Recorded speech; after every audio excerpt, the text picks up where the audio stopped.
Queridos amados irmãos, a paz do nosso Senhor e Salvador Jesus Cristo. Mais um trimestre abençoado que já estamos na lição de número 8, onde nós vamos estudar lição que traz como tema as causas da desunião devem ser eliminadas. O texto bíblico está em Neemias capítulo 5, versículo 1, versículo 6 ao 12. O tópico de número 1, a união caracterizava os judeus libertos do cativeiro. Aí temos como a base da unidade, da união do povo, uma fé, um só Deus e um só povo. Amém? Então, tudo isso mostrava um verdadeiro culto dentro de uma família que direcionava a Deus a sua adoração única e verdadeira, tendo como principal base de sustentação, de unidade, o templo, tipo da nossa base, o Calvário. É o templo do átrio, do lugar santo e do Santíssimo, que simboliza exatamente a unidade do povo. O povo tinha em mente que a unidade estava no templo. Então, por isso que eles renovaram o altar. O templo foi levantado. O culto foi restaurado. Então, havia leis cerimoniais que marcavam o povo. Leis que tinham festas judaicas. E estas festas eram que? Semanais, mensais e anuais. Tudo isso mostrava uma unidade. Hoje, em Cristo Jesus, somos lapidados como pedras vivas para a grande construção do reino de Deus. Veja onde estamos sendo colocados. Nova Jerusalém, construção de pedras preciosas. A porta é de pedra preciosa. Tudo mostrando que na construção não havia barulho para colocar-se as pedras no templo, mas na pedreira se ouvia muito barulho, mostrando que neste mundo sofremos aflições. Mas quando chega o momento que a pedra está pronta, Deus está colocando na Nova Jerusalém, onde estamos, como Pedro diz, pedras vivas colocadas no templo santo de Deus no céu. Isto está em Hebreus 12, 22 a 24, 1 Pedro capítulo 2, versículo 4 a 5, Efésios capítulo 2, versículo 12 a 19, mostrando que realmente somos uma família de Deus, onde os próprios apóstolos, eles são o fundamento desta maravilhosa cidade. São 12 fundamentos, 3 e 3. 3 vezes 4, 12 fundamentos, são os apóstolos. Mostrando o Salmo 133, versículo 1. Ó quão bom e quão suave é que os irmãos vivam em união. Mostrando que a esperança da igreja é exatamente sair, desse lugar onde estamos. Porque aqui é o átrio. Aqui é o lugar santo, onde a igreja está hoje na terra, louvando a Deus na igreja. E o Santíssimo é exatamente o céu, a cidade santa, esse lugarzinho aqui. Então o escritor aos Hebreus diz que ainda tem um véu que vai ser derribado. Por quê? Porque o primeiro véu já foi derribado. Esse véu aqui do lugar santo, que nós entramos para cá. Por quê? Porque nós estamos participando da ceia do Senhor. Nós estamos participando da adoração no lugar onde se chama altar de incenso. E também estamos participando da luz de Cristo. Então este véu aqui, já não existe mais. Por quê? Porque nós saímos do átrio, avançamos para o lugar santo e vamos entrar onde? No Santíssimo. Ainda resta um véu que nos separa. Estamos no lugar santo, aqui nesta terra. Mas Cristo voltará, arrebatará a sua igreja e romperá este véu da gravidade e estaremos para sempre com Cristo na santa cidade, Nova Jerusalém. Então, meus amados irmãos, é isto que fala-se na nossa lição do muro de separação.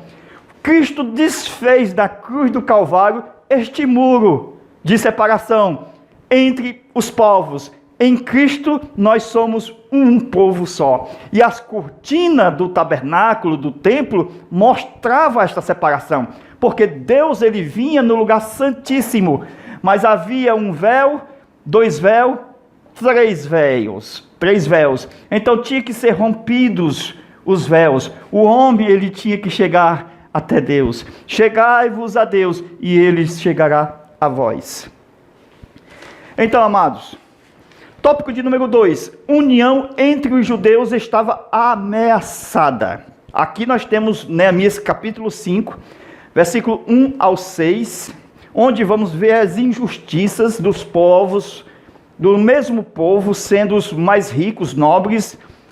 Então, e vamos ver também no tópico 3, Neemias solucionando este problema, tá certo? No capítulo 5, onde nós vamos ler todos os versículos para absorver o conteúdo. Olha o comentário do capítulo 5 de Neemias. Surgiu problemas internos. Esses problemas internos que havia no meio de um povo só, tinha que ser resolvido.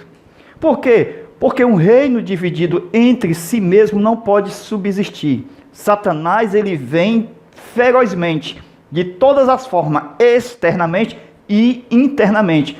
Ele vem matar, roubar e destruir. Precisamos do auxílio de Deus na unidade familiar para derrotar os inimigos. Então, o capítulo 5 é considerado o capítulo da vergonha, onde os mais ricos, nobres, estavam sufocando os mais pobres, sendo do mesmo povo. Então, o povo estava envolvido, todos eles, na obra de Deus, tanto os nobres como as famílias mais necessitadas. Assim começou a surgir problemas financeiros. Esses problemas financeiros que veio a existir entre os mais pobres, eles pensavam dizendo: como vamos solucionar esse problema? Precisamos de trigo e nós não temos com que comprar. Vamos pedir emprestado. Então veja o primeiro problema: pedir emprestado.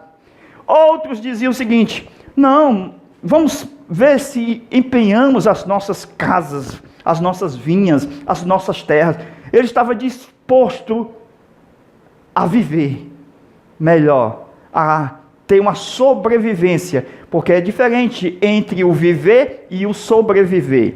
Então outros diziam o seguinte: nós não temos nem o tributo do rei. Eles estavam trabalhando em nome da fé, mas quem está trabalhando que tem fé, assim a fé vai fazer com que esses problemas sejam resolvidos com esperança. Mesmo com problemas no planejamento, porque está fazendo a obra de Deus pela fé, mas cadê o planejamento? Vai haver dificuldades econômicas, financeiras, porque todos estão engajados na mesma obra. Então, de nada adiantaria Neemias ter lutado contra os inimigos externos, se havia inimigos internos, se os próprios irmãos estavam destruindo aquilo pelo que eles estavam lutando. Então, Neemias capítulo 4, versículo 14, disse aos nobres: pelejai por vossos irmãos. Então, no versículo 5 mostra que é carne da mesma carne, é nossos irmãos, porque são filhos dos nossos filhos, são nossos irmãos. Então, eis que obrigamos os nossos filhos e as nossas filhas para que sejam escravos. E não há capacidade em nossas mãos para resgatá-lo. Isto está em Neemias 5 e verso 5. Porque os nossos campos e os nossos vinhedos já foram entregues a outros. Então, irmãos, estava sendo feito algo totalmente errado, que não era da vontade de Deus. Estava usando dinheiro com usura entre os seus próprios irmãos, que a lei determinava pecado. Então, eles estavam fazendo o que Deus condenava, que os seus próprios irmãos fossem vendidos entre si como escravo. Então, o resgatador nessa circunstância seria o próprio líder. Então, Neemias, ao saber desses fatos, indignou-se contra os nobres. Trabalharam com dificuldade grande, certo? Os nobres também, mas os nobres, eles queriam mesmo era ser honrados e o lucro. Então, muitos são os nobres que veem o povo como mercadoria e tentam negociar. E os líderes que se vendem, pode ter certeza, não tem autoridade. Quem se vende à política, esses líderes não têm autoridade. Neemias contendeu com os nobres, os oficiais, os magistrados e convocou uma assembleia. Juntou todo o povo para que houvesse transparência no que estava acontecendo, porque era uma família, era os judeus, o povo de Deus. Então havia mandamento desde o Antigo Testamento, desde Moisés, que proibia um judeu emprestar dinheiro a juros a seus próprios irmãos. Então qual era a vergonha pública? Era o mesmo problema que estava acontecendo com as nações. Este era o opróbrio das nações, a escravidão. Por quê? Porque eles também emprestavam e não pagavam. Versículo 10. Vamos acabar com isto. Neemias foi um grande governador, meus amados irmãos.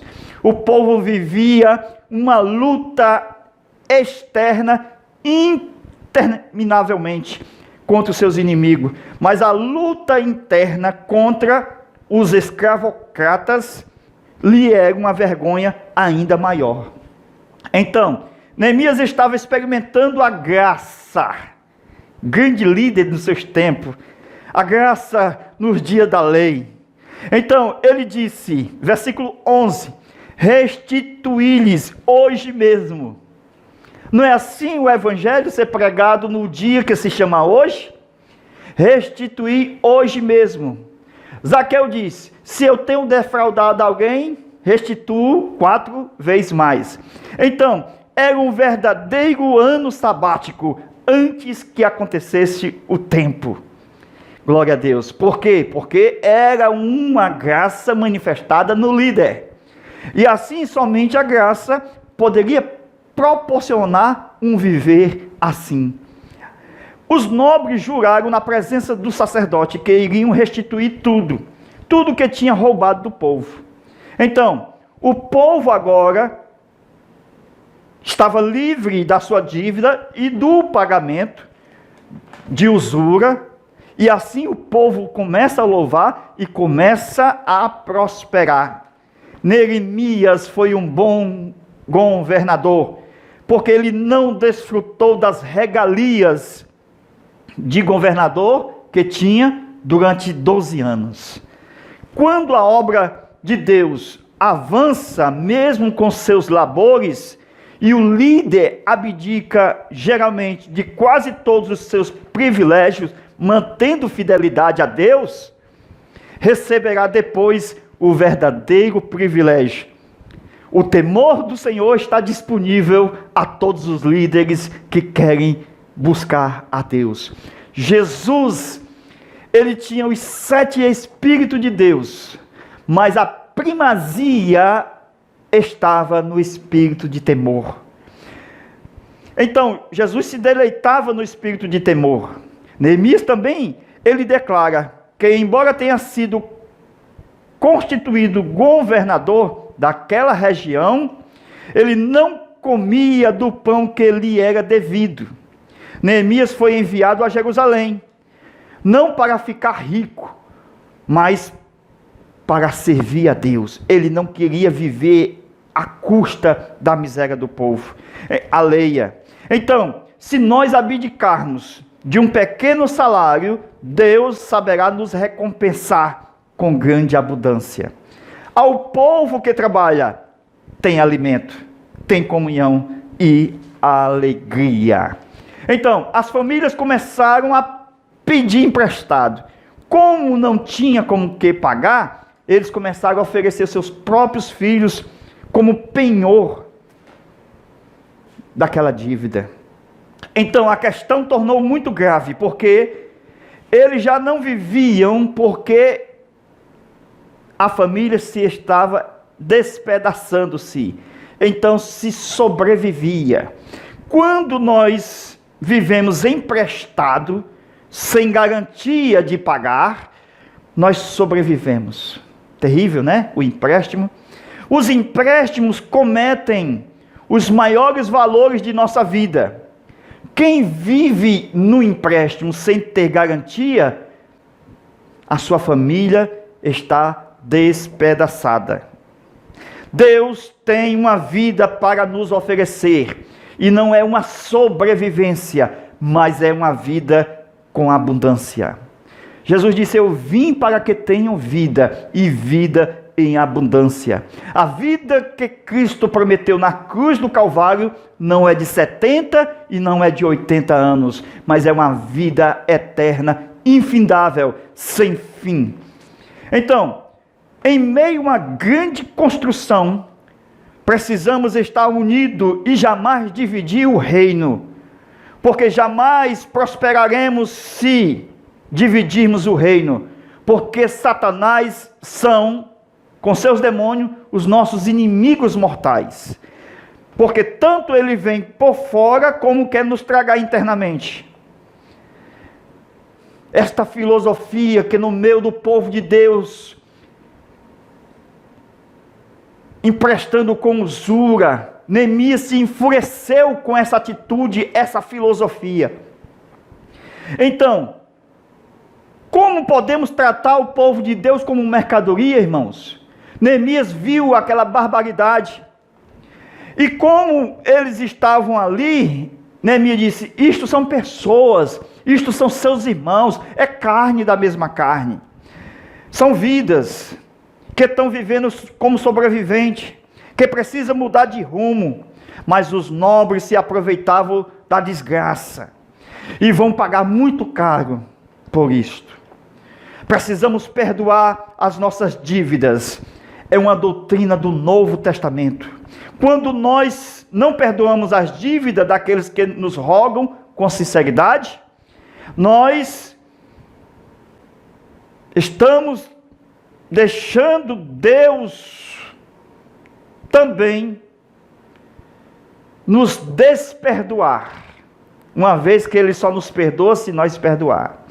Não é assim a oração do Pai Nosso? Perdoa-nos assim como nós temos perdoado. Então, repetindo, quando não perdoamos as dívidas daqueles que nos rogam com sinceridade, havendo condição para tal de perdoar, Deus também nos desperdoa, porque nós não perdoamos, nós tinha como perdoar. Então, essas dívidas pelas quais nós pedimos perdão e perdoamos, Deus também nos perdoa, senão Ele nos desperdoa. E ainda Ele nos entrega nas mãos dos esbofeteadores malignos, que estão prontos para acabar com aqueles que não perdoam. Eles açoitam até que devolvam o último centavo. Então veja que a usura, o que havia roubado deles, tiraram deles a alegria do vinhedo, tiraram a unção do azeite, a prosperidade dos campos. Então tiraram a felicidade da família que estava em suas casas. A restituição ordenada era 1% de tudo aquilo que eles haviam negociado. Então, cuidado com os agiotas. Haviam naquele tempo e ainda há no nosso meio. Mesmo no meio dos nossos irmãos, temos que ter o cuidado, porque os nobres ainda existem. e querem acabar com seus próprios irmãos. Vamos continuar esta aula no nosso Zap. Vamos deixar aqui nosso Zap, certo? Deus te abençoe e Deus te guarde. Vamos para a nossa 9ª aula em Cristo Jesus, a paz do Senhor, e vamos continuar pela fé. Amém.